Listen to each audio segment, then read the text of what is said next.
importante esta listita porque aquí figuran las posibles causas por las cuales no montamos una respuesta inmune adecuada para poder...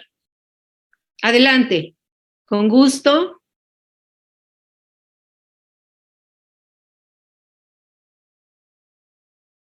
Pueden preguntar, jóvenes, adelante.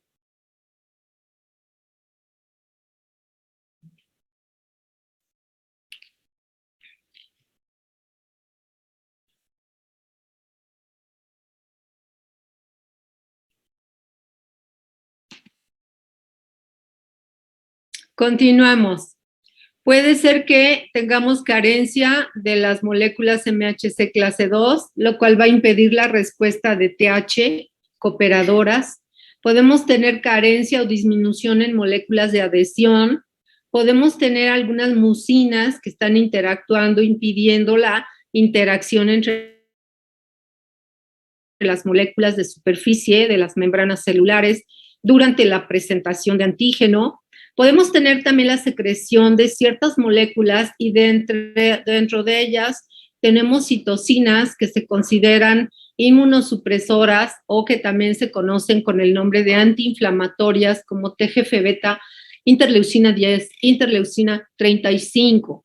También puede suceder que una célula tumoral tenga disminuido el número de sus alelos MHC clase 1 y por lo tanto no tengamos el estímulo correspondiente para los TCR de los linfocitos T correspondientes. Si hay alguna pregunta, continúa pendiente.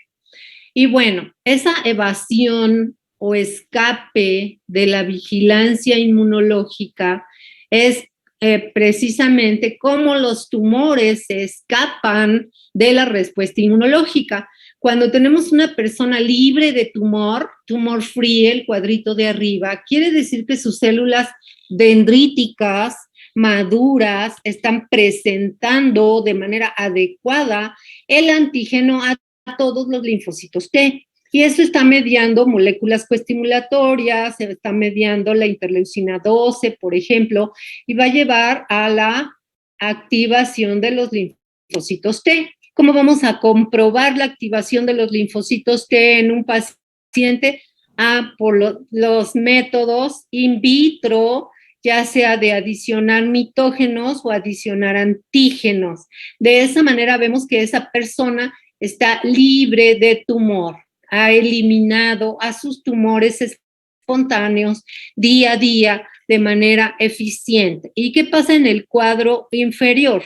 Una persona que tiene un tumor significa que el tumor no pudo ser reconocido de manera apropiada y no hubo la presentación de antígeno, de manera que existe una anergia de los linfocitos T, es decir, estos no fueron activados apropiadamente, por lo tanto, no entran en proliferación, tampoco producirán citocinas ni madurarán como células efectoras.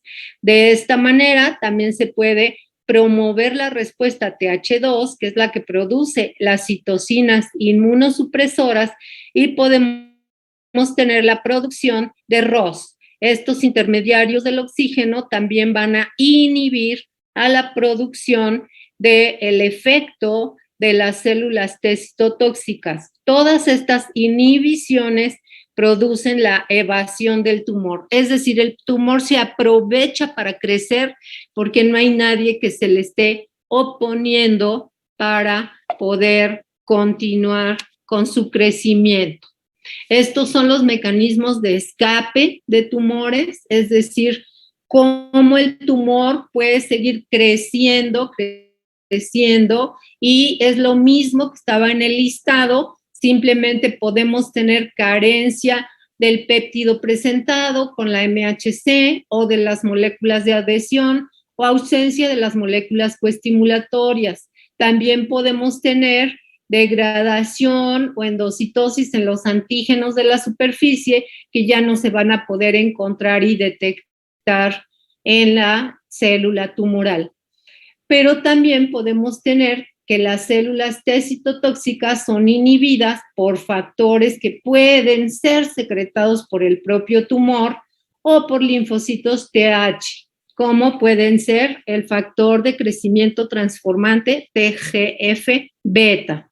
Bien, entonces, en el papiloma, recuerden, vamos a poner un ejemplo. Hemos hablado en general. Ahora, en papiloma, ¿cómo se han visto esos mecanismos de evasión?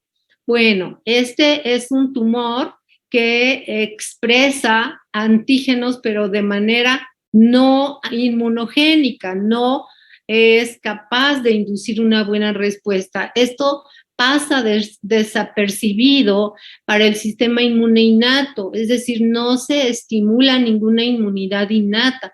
Si no hay una inmunidad innata, no vamos a tener presentación de antígeno para dar lugar a una inmunidad adquirida. Y tampoco vamos a poder inducir la producción de interferón.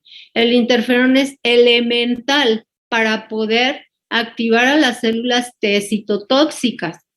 Así entonces, no hay células T citotóxicas activadas de manera que no pueden matar a la célula huésped. Y así también, pues no vamos a tener la respuesta inmune adquirida, ¿ok? Les reitero que sigo pendiente si tienen alguna pregunta o necesitan que nos regresemos en algún punto, por favor. Bien, ¿qué es lo que se da? Entonces, cuando ya tenemos detectado un tumor, cuando ya tenemos, pues, que no hubo la respuesta inmune suficiente y necesaria para destruir o eliminar y controlar ese tumor, bueno, pues se recurre a la quimioterapia. Todo mundo le dice la quimio, la quimio, la quimio, pero en realidad son una serie de agentes químicos que tienen que ver con los mismos inmunosupresores que nosotros comenzamos a revisar en la clase pasada y que son agentes que también se utilizan para los pacientes trasplantados. Entonces, uno de los que no mencionamos en aquella ocasión es un agente alquilante derivado de la mostaza nitrogenada y que tiene esta fórmula tan pequeñita, pero que se considera la ciclofosfamida como un agente muy capaz de, es citotóxico, es capaz de interferir con la síntesis de DNA a modo de que detiene en su crecimiento a todas las células que están dividiéndose, que están proliferando. En el momento en que la célula está proliferando, esta mostaza nitrogenada o estos agentes alquilantes van a interferir y la célula ya no va a poder tener células hijas. Ya los cromosomas se dejan de replicar, de leer.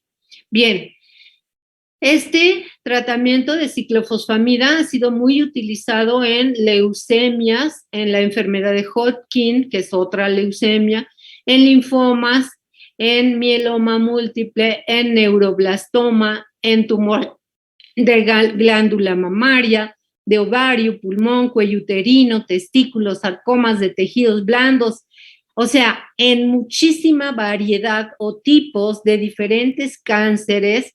A veces el tratamiento va a ser el mismo. Esto no quiere decir que en todos los cánceres a fuerzas se va a dar ciclofosfamida. Hay otros agentes a elección.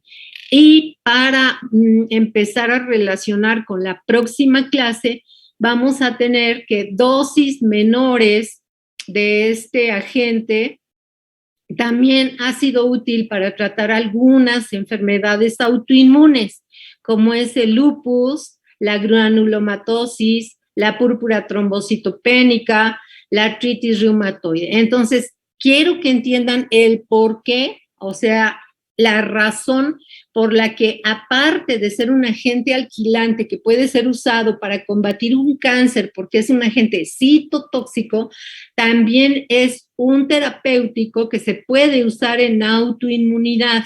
en autoinmunidad no tenemos células neoplásicas, pero sí tenemos células que están proliferando intensamente. Entre la inmunoterapia tumoral podemos subdividir en activa y pasiva. En la activa podemos hablar de la inespecífica y de la específica, y lo mismo en la pasiva. Al final podemos tener también una inmunoterapia tumoral combinada. ¿Esto qué quiere decir? Que si aplicamos BCG, ¿quién recuerda lo que es el BCG? O Corynebacterium parvum o levamisol en una persona, podemos activar la inmunidad de una persona de manera activa, pero al mismo tiempo inespecífica. Estos van a ser como antígenos generales, que lo que van a hacer es darle como un estímulo a los linfocitos en general. No van dirigidos contra ningún antígeno tumoral. Pero cuando hablamos de específica, entonces sí estamos hablando de una terapia que puede ser específica para el propio extracto celular obtenido de su biopsia o para el propio antígeno purificado de su tumor. Para esto también se han ideado o por lo menos diseñado algunas vacunas preventivas, pero no hay ninguna con éxito hasta la fecha. En cuanto a la inmunoterapia pasiva, que significa que no se le van a inyectar antígenos a la persona, sino anticuerpos o células previamente estimuladas en otro individuo. La inespecífica se ha puesto en práctica en muchos protocolos de investigación en hospitales, por ejemplo, de Estados Unidos, de Europa, y así de esta manera se obtienen las células de un paciente, se estimulan in vitro, pero se regresan al propio paciente ya activadas, o también se da terapia de citocinas a modo de que se active la respuesta inespecífica. Y la respuesta pasiva específica consiste en dar anticuerpos, ya sea solos o asociados con fármacos, a modo de que lleven pegada una toxina, un profármaco o un radioisótopo y vayan dirigidos hacia una célula en particular, por ejemplo, un linfocito T con un TSR en particular. Y la combinada va a usar la terapia de células LAC, que quiere decir killer, pero activadas con diferentes citocinas. Esta terapia de células propias activadas in vitro o células LAC también se puede combinar con la de anticuerpos biespecíficos. O sea, todavía los diseños de las inmunoterapias, ya dejamos atrás la quimioterapia.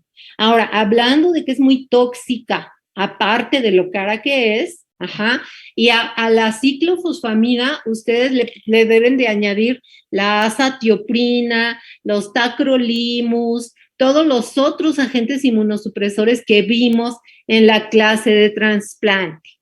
Una vez probada la quimioterapia, pasamos a la inmunoterapia. ¿Por qué? Porque se supone que es más específica y va a ir dirigida, ya sea a la respuesta específica antiviral o si se trata de proteínas tumorales que se van a aptenizar con las membranas celulares, o ya sea haciendo lo que se llama transfección de genes, en donde si a una célula le falta una molécula como la B7 o le falta la producción de ciertas citocinas como las que tenemos IL-2, interferón, producidas normalmente por TH1, pues se le administren los genes para darle a esas células la capacidad de empezar a defenderse. Las vacunas de DNA también, que se han empezado a diseñar, aunque hace mucho tiempo y no han tenido mucho éxito, se basan en identificar a los epitopos inmunogénicos. Esto es muy similar a cómo se diseña una vacuna. Primero tienes que identificar cuál es tu antígeno o tu epitopo inmunogénico, dicho de manera más elegante. Una vez que tenemos identificado ese segmento antigénico, entonces se identifica el gene que lo codifica y se inserta en un vector adecuado a modo de que se pueda transferir a un individuo y esa infección nos lleve a una traducción in vivo y se pueda regenerar el sistema inmunológico con unas reconocimiento que antes no tenía. Ajá. Estos sistemas de DNA utilizados para inmunizar son sistemas estables que se manipulan fácilmente, pero que en un momento dado el objetivo aquí es que se activen los linfocitos T citotóxicos para los cuales es conveniente hacer que las células que reciban a estos nuevos genes pues sean los linfocitos T citotóxicos. Cuando hablamos de la inmunoterapia inespecífica pero activa, que es la primerita que vimos en la tabla anterior, pues estamos hablando de productos bacterianos que pueden activar macrófagos, células NK, pero también podemos hablar de moléculas sintéticas. Se ha usado mucho el poli-IC, o sea, un nucleócido o pirimidinas o diferentes copolímeros que se ha visto in vitro que pueden inducir la producción de interferón gamma. También se ha usado algunas citocinas recombinantes como interferones, interleucina 2, y simplemente se inyectan con la intención de que se activen tanto los macrófagos como las células NK. También se han utilizado hormonas como son las hormonas tímicas, llamadas timosina, timulina, timopoietina, que teóricamente van a ayudar a el funcionamiento de los linfocitos T. Todo esto han sido diferentes alcances que se han dado para mejorar la respuesta inmunológica en pacientes que tienen ya una neoplasia establecida. La inmunoterapia inespecífica, que es la misma que acabamos de platicar, puede tener algunas observaciones a la derecha, en donde pueden ver ustedes que se comenzó desde 1909 para el tratamiento de algunos tumores y procedían de cultivos bacterianos. Y estos, utilizados como inmunopotenciadores, pudieran tener cierta actividad para la inmunoterapia. Así también se han probado algunas citocinas que por separado, interferón alfa, interferón gamma, podemos también tener informes que han sido eficaces en infecciones como de hepatitis B, hepatitis C, herpes zóster, papilomas, pero no son 100% eficaces. O sea, se han probado todas estas. La interleucina 2, por ejemplo, ha ayudado con algunos tumores, sin embargo, ha facilitado la presencia de leishmaniasis, etcétera. Entonces, todavía están bajo estudio. Nos vamos a enfocar, pudiera existir todo un curso semestral que se llamara Oncología y Respuesta Inmune. Como se pueden dar cuenta, tenemos muchos capítulos, pero vamos al capítulo de la NK en el cáncer.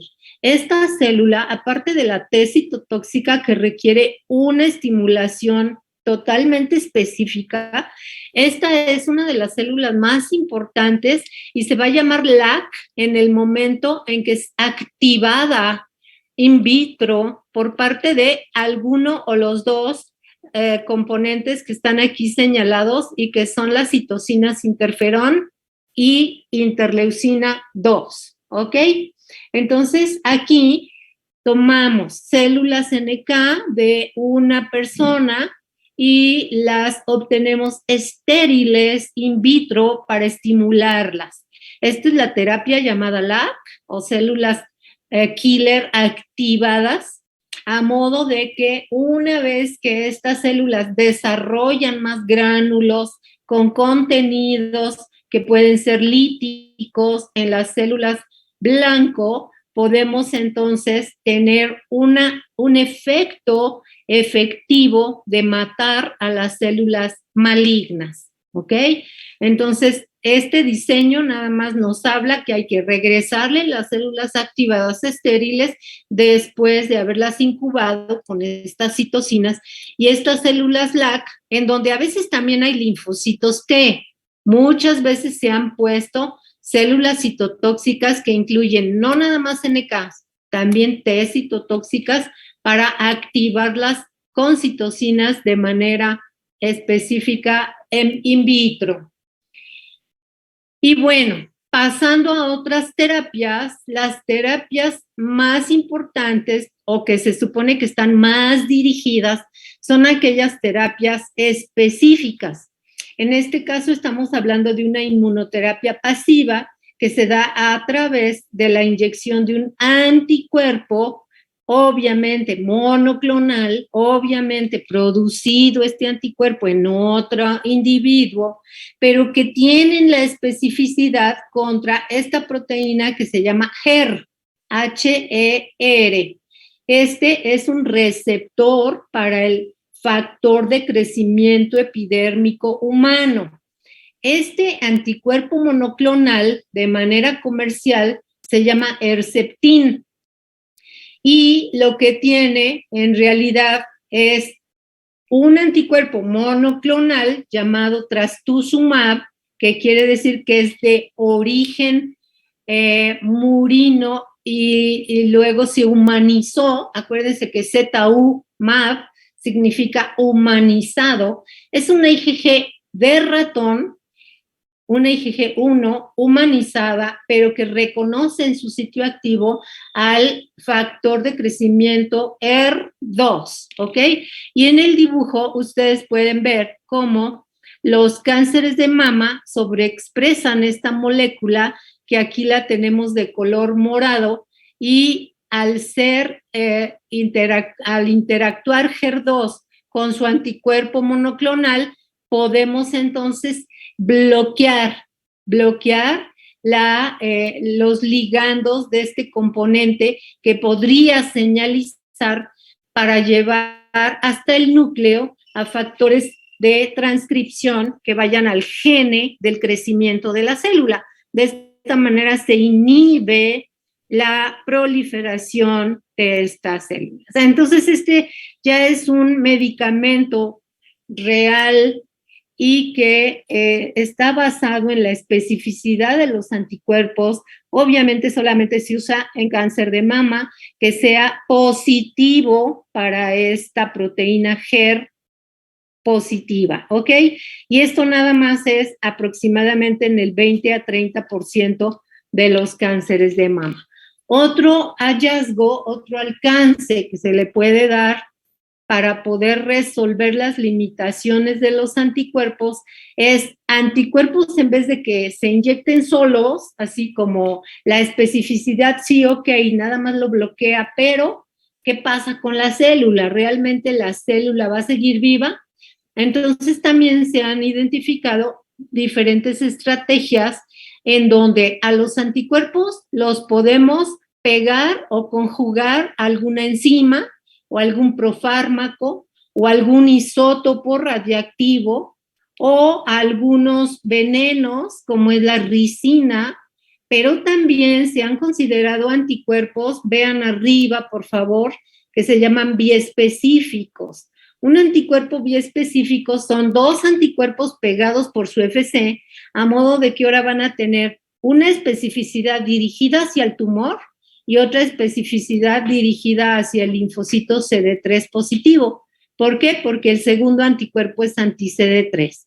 Y de esa manera nos aseguramos que el linfocito T pueda estar cerca, se acerque mucho a la célula tumoral. Acuérdense que todos los linfocitos T citotóxicos también son CD3 positivos, ¿ok? Entonces, bueno, todas estas son diferentes estrategias, ya sea anticuerpos con fármacos o anticuerpos quiméricos que ayudan a que se acerquen las células NK, los macrófagos. Esos macrófagos y NK, recuerden que tienen su receptor para FC. Entonces, el anticuerpo quimérico que ya está paradito encima de la célula tumoral, qué padre, porque a SFC se acercan los macrófagos o la Seneca para unirse, ¿ok? Bien, ya casi voy a terminar, voy a dejarlo con este otro anticuerpo monoclonal, aunque todavía no termino todo el archivo de esta clase, casi ya terminamos. Se llama bevacizumab y este es un anticuerpo que interactúa con un factor llamado VEGF. ¿Qué quiere decir VEGF? Quiere decir un factor epidermal de crecimiento vascular. Ajá. Entonces, existe una proteína que se produce cuando existe la angiogénesis. Recuerden ustedes que las células tumorales invaden y además se anastomosan y se van y migran y hacen metástasis. Para eso es muy importante este componente, esta proteína llamada VEGF, el factor de crecimiento epidérmico o vascular epidérmico. Y si tenemos un anticuerpo que interactúa con esta proteína, ¿qué pasa? Que entonces va a inhibir la unión de esta proteína a sus receptores. Estos receptores siempre están en las células endoteliales. Al impedir que este factor se una a su receptor, hacemos que se bloquee la vascularización. Este es otro anticuerpo monoclonal, se usa mucho, por ejemplo, cáncer de colon, su nombre comercial es Avastin y es de Roche. Vamos a dejarlo aquí porque vamos a empezar con una historia bonita sobre el último premio Nobel que tiene relación con cáncer y que se otorgó en el 2018. Y pues quedo yo atenta a estos diferentes ejemplos de inmunoterapia con anticuerpos monoclonales en el tratamiento del cáncer.